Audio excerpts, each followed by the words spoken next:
Hello అండి, అందరికీ నమస్కారం. ఆంజనేయ స్వామికి శనివారం నాడు ఈ పూజ చేసినట్లయితే మీ మనసులో ఉన్న కోరికలు నెరవేరడమే కాకుండా మీకేదైనా కష్టాలున్నా కూడా అన్నీ కూడా తొలగిపోతాయండి. ఇంతకీ హనుమంతుడికి ఇష్టమైన పూజ ఏంటి, శనివారం నాడు ఎలా చేస్తే మన కష్టాలు తొలగిపోతాయో ఒకసారి అయితే చూసేద్దాము.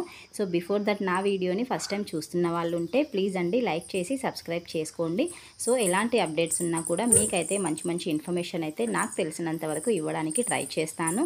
ఇంకా లేట్ చేయకుండా టాపిక్లోకి అయితే వెళ్ళిపోదాం.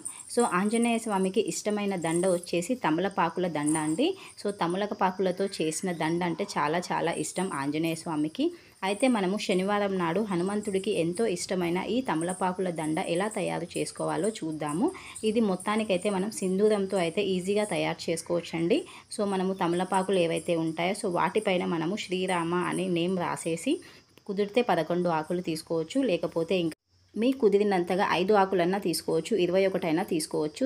ఇలా మీరు తమలపాకుల దండ సింధూరంతో నేమ్ రాసి మీరు ఒక 3 వీక్స్ కానీ 5 వీక్స్ కానీ శనివారం నాడు హనుమంతుడికి పూజ చేయడం వల్ల మీకున్న కష్టాలన్నీ కూడా తొలగిపోతాయి. అంతేకాకుండా మీ మనసులో ఏదైనా కోరికలు ఉంటే కూడా ఖచ్చితంగా అయితే నెరవేరుతుందండి.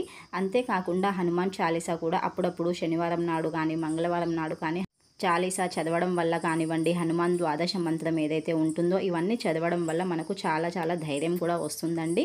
ఏదైనా భయం ఉన్నా కూడా మనకు తొలగిపోతుంది. కాబట్టి శనివారం నాడు ఈ పూజ ఖచ్చితంగా చేయండి. మీ మనసులో కోరికలు నెరవేరడమే కాకుండా మీ కష్టాలు కూడా తొలగిపోతాయండి. అర్థమైంది అనుకుంటాను. Thank you for watching. మరిన్ని మంచి అప్డేట్స్ కోసం నా ఛానల్ని సబ్స్క్రైబ్ చేసుకోండి. ఇన్ఫర్మేషన్ ఏది ఉన్నా కూడా నాకు తెలిసినంత వరకు షేర్ చేయడానికి ట్రై చేస్తానండి. అందరికీ ధన్యవాదములు. Please do like and subscribe to my channel. వీడియోని కూడా లైక్ చేయడం మర్చిపోకండి. బాయ్ అండి. Thank you once again.